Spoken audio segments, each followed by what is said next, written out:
Yo, yo, yo, yo, guys. Check, kamusta mga idol? So, ayan, mag-update tayo ngayong Sunday afternoon na kasi kauwi lang namin, mga Lodi. So, ayan, mag-update na agad tayo. Ganun ko kayo kalab talaga, mga Lodi. No? So, isa lang ang request ni Kuya Jeblo dyan, mga Lodi. Alam nyo na, like lang ng ating video, no? Like, comment kayo kung gusto nyo. Ayun, napakaganda nun at napakalaking tulong nun sa ating maliit na channel, mga idol, no? So grabe, ito na yung ating itsura ng chart natin ng XRP, no? Kala ko talaga didiretso na, pero hindi pa natin sure to, ha. Pwede pang mangyaring bumaba to, mga Lodi, may probability pa rin yan. Kaya lang kasi ang inaabangan natin is yung May 19, no? Which is bukas na. Sa tingin nyo, aabutin pa to bago bukas? Ang sabi nila bukas daw mukhang malupit-lupit ang mangyayari bukas. No, pero syempre advance tayo ng 12 hours. So baka mga gabi hapon na sa atin mangyari yung kung ano man 'yon. Kung ano man yung mangyayari, baka hapon na sa atin 'yan, no? Oh, ayan mga Lodi. Sa mga wala pang crypto exchange diyan, andiyan yung BitGet natin sa link sa description. May nagtanong sa comment, ano ba yung maganda, Binance o BitGet? For me, for now, BitGet, mga Lodi, dahil sa atin ay ban ng Binance, mga Lodi, at napakadaling gamitin lang ng BitGet, mga idol, no? So ayan, goods na goods yan. Like muna tayo ng video, mga idol, no? So unahin na natin to si Patrick. Makulit to si Patrick So actually di ko pa to napapanood, binasa ko lang yung caption. So basahin ko yung caption. President Trump posted this video and it wasn't random. He did it intentionally and I believe he is getting ahead of some intel, mga Lodi. So play lang natin to. This video was posted intentionally. Let me explain to you why. Remember John F. Kennedy Jr.? He was declared the frontrunner for the New York Senate seat back in 1999. Days later, his plane crashed into the Atlantic Ocean, and his rival, Hillary Clinton, was elected senator. This is why I love what the president does. He gets ahead of the enemy, knowing what manipulation and games are happening behind closed doors. This is my opinion. Last 2 days have been horrible days for Comey. Comey, in his eyes, he hurt Hillary Clinton in 2016 with the election president week before, and he's trying to make it up, okay? All right, so Hillary is tied to Comey. President Trump may have found out something that's going on behind closed doors that nobody else knows about. He's getting ahead of it, and he's just putting the pressure to say, hey, if you even think about doing any of your divisive stuff, Hillary, I'm going to expose you in ways you've never been exposed before. If you even come close to it, I think that's what's going on. And if that's the case, I like getting ahead of it, and I like playing offense. So may mga theory daw, mga idol, no, na merong alam si Trump na baho ni Hillary. Baho ni Hillary. Kapag ikaw ng ganyan ka, yari ka sa akin. Parang ganun yung sabi niya dyan, no? So ayan, speaking of Trump, mga Lodi, sabi dito ni Texas Girl, no? Kasi nga syempre ito yung sa mga tariff. Walmart buys 70 to 80% their product from China, India, Vietnam, Bangladesh, and Mexico. And made billions of dollars, mga Lodi, kasi mura yung bili dyan ng Walmart. Di ba? Start shopping local businesses, sabi ni Texas Girl. So, ito yung nirepost ni Texas Girl na tweet ni Donald Trump. Walmart should stop trying to blame tariffs as the reason for raising prices throughout the chain. Walmart made billions of dollars last year for more than expected. Between Walmart and China, they should, no, as is said, eat the tariffs, not charge valued customer anything. I'll be watching, and so will your customers, no? So ito yung syempre nga naman, saan ba kukuha yung ng product yung mga malalaking grocery o convenience store o kung ano man sa US? Syempre mas mura sa China o sa ibang bansa, sa India, sa Vietnam, sa Bangladesh, sa Mexico. So kung kakanain ni Trump ng tariff yung mga yan, problema sila, di ba? So i-charge nila yan kanino? Syempre sa mga customer. So kawawa yung mga customer, di ba, mga Lodi?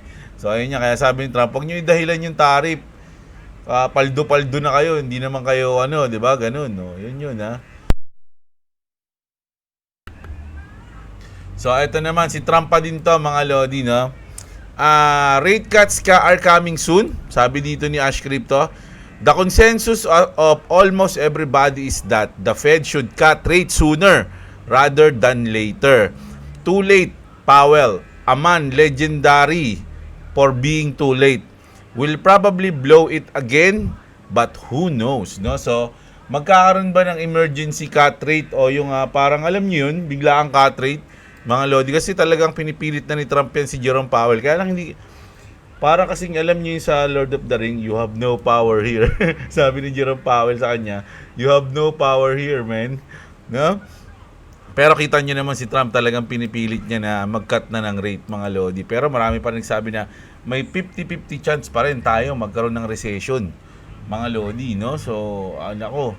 Hindi ko alam kung yung recession is good or bad kasi may good effect din yun sa crypto pero may bad effect din siya sa crypto.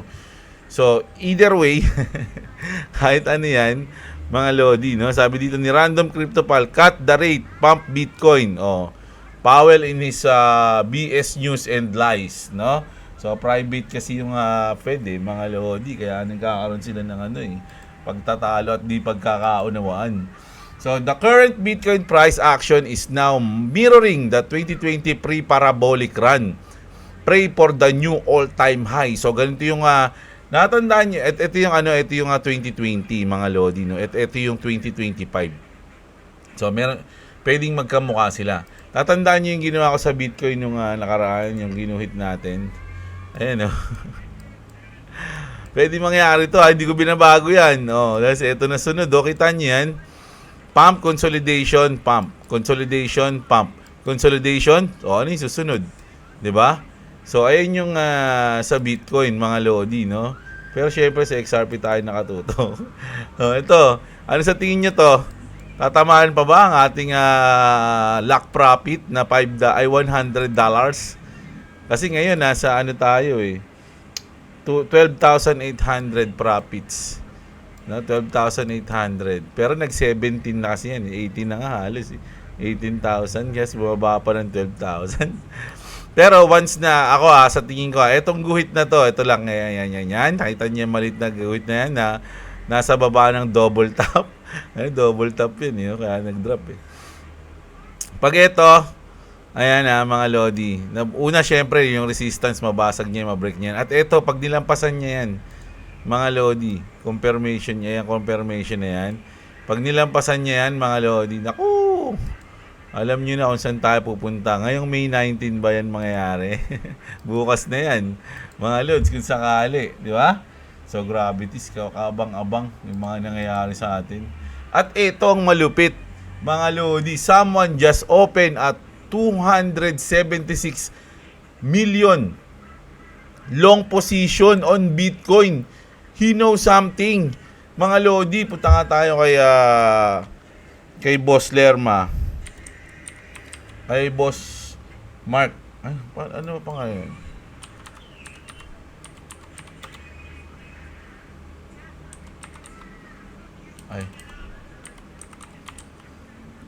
Ayun, si Boss Idol. So, pinost niya rin to Ayan, 1 hour ago. Breaking, this Bitcoin will just increase his 40x Bitcoin long. Kasi kanina, ang basa natin, di ba? 200 something lang. Sana? 276 million. So dito, tumaas na, sabi ni Boss, no? 46x Bitcoin long position to 390 million, liquidation price is 96 million. So nakalong siya. He 100% knows something, sabi. Pero kung papansinin niyo dito, mga lodi, anong napansin yung position niya dito, mga lods? Saan siya nakalong? Nakalong siya sa Bitcoin, nakalong siya sa Pepe Coins, nakalong siya sa Pepe, at nakalong siya sa XRP. So, 38 million, 41 million, and then 390 million. Mga lodi, puro long yan. Position. Grabe yan. Parang si Eric Trump to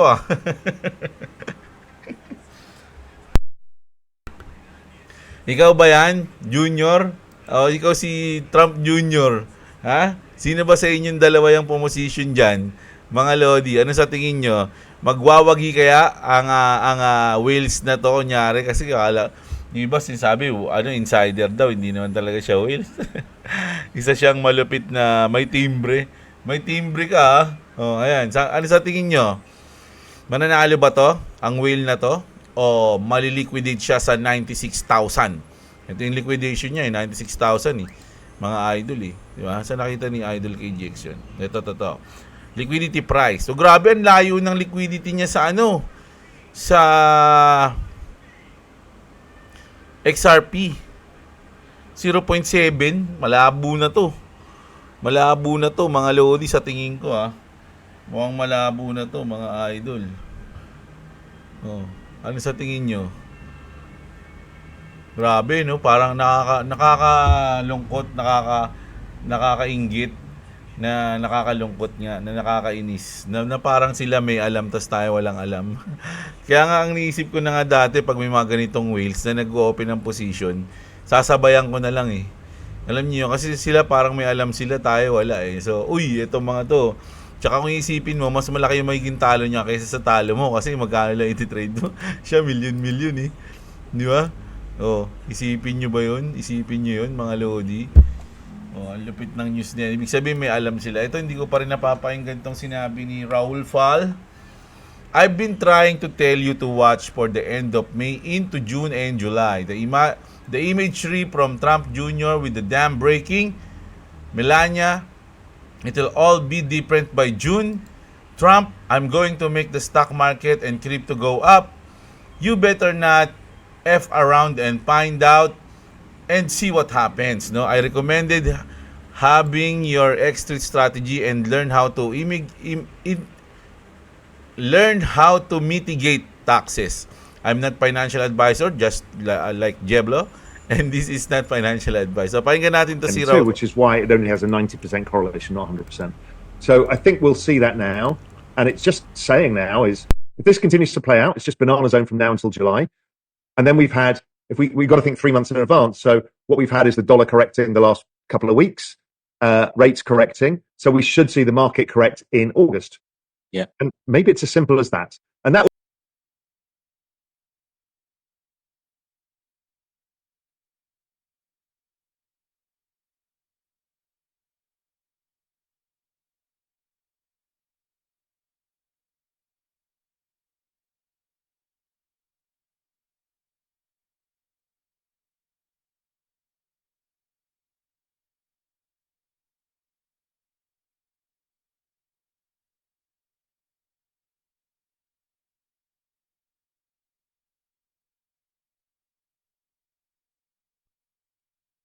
I've got again, in which case it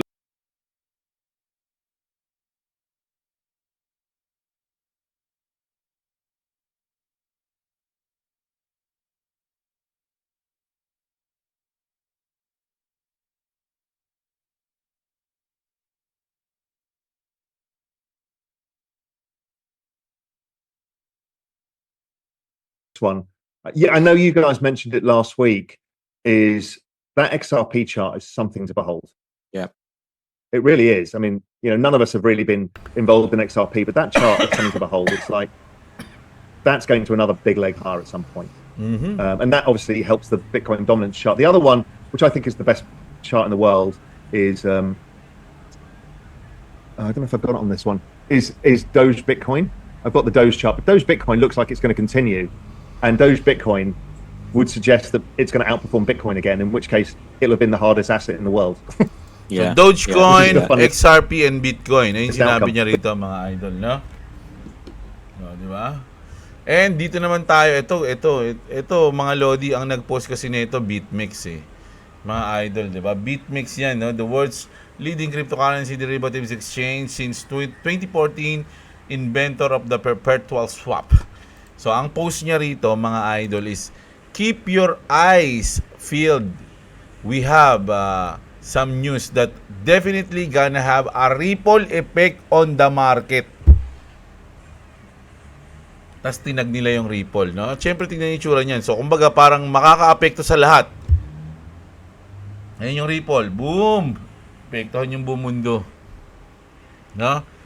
Isipin nyo, pinopost ng BitMEX yung mga ganyan, no? Napaka-bullish niyan.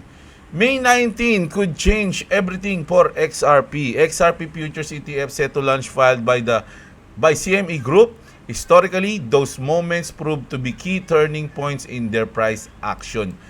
Ganon din naman yung nangyari sa Bitcoin, mga Lodi, nung bago maaprobahan yung kanilang ETF, Spot Bitcoin ETF, ang nauna sa kanilang maaprobahan is yung Futures ETF, mga Lodi, mga idol, mga amo, mga boss. So, gagayahin ba yun ng XRP? At ganun din ba mangyayari sa kanya? Lilipad din ba siya katulad ng epekto ng ETF sa Bitcoin? Ganun din ba yung epekto sa XRP? So, malalaman natin yan sa May 19, which is bukas. Ito na nga, oh. Mark your calendar, mga solid na XRP army. This Monday, May 19, XRP futures will be officially debut on Chicago Mercantile Exchange. No, ayun pala yung CME. Kaya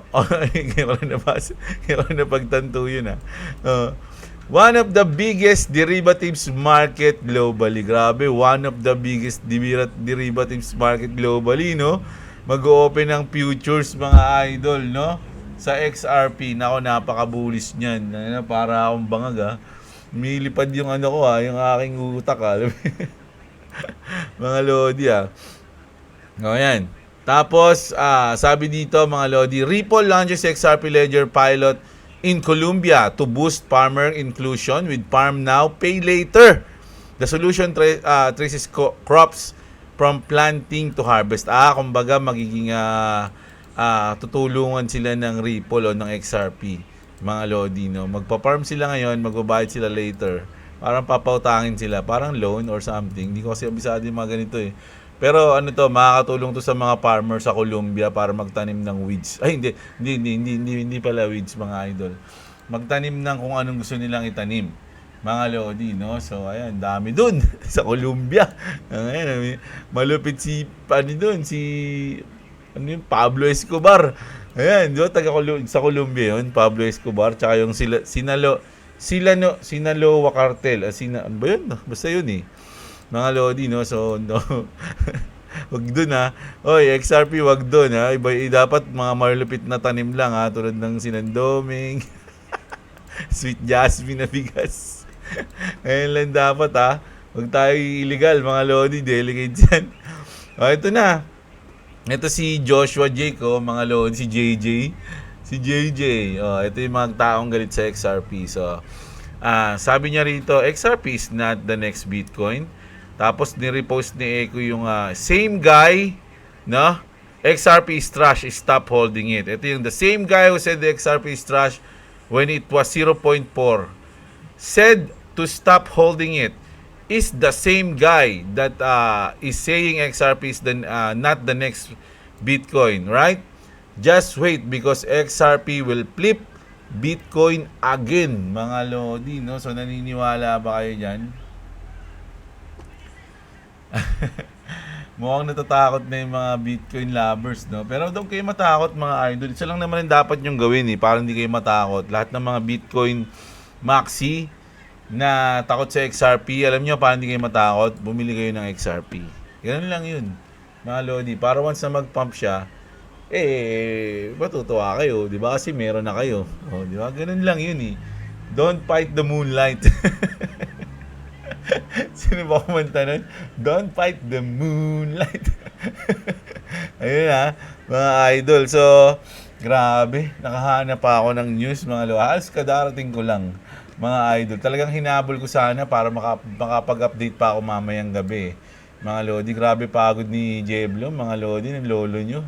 Grabe pagod ng lolo nyo, pero tuloy-tuloy pa rin tayo nag-update. So, mga Lodi, isa lang ang request ko dyan. Like lang ng video natin. Mamaya, kahit na mga 11 siguro, no, mag-update pa tayo ng isa pang news and then tomorrow ulit. Mamaya ako magbabasa ng comment para sa gabi kasi mas masarap magbasa ng comment kasi malamig na ngayon, medyo dami ko pang iniisip, dahil pang gagawin Kapag gabi kasi tulog na yung mga, kumbaga wala nang ginagawa, pahinga na. So, ang sarap magbasa ng comment nun. So, yun na lang. Mamaya mag-update ulit tayo. Sana enjoy nyo yung video natin, mga Lodi. At magandang araw sa inyo, mga idol. Huwag nyo sana kalimutang i-like yung video. Ayun lang yung request ko. At subscribe na sa mga gusto ng ganitong content. Subscribe kayo sa channel natin, no? Magandang hapon sa inyo, mga idol. At what's up? Subscribe to Jabla and subscribe to Clovis TV. If you want to check out my song, check out my song. Or else I'll give the Mike Tyson special.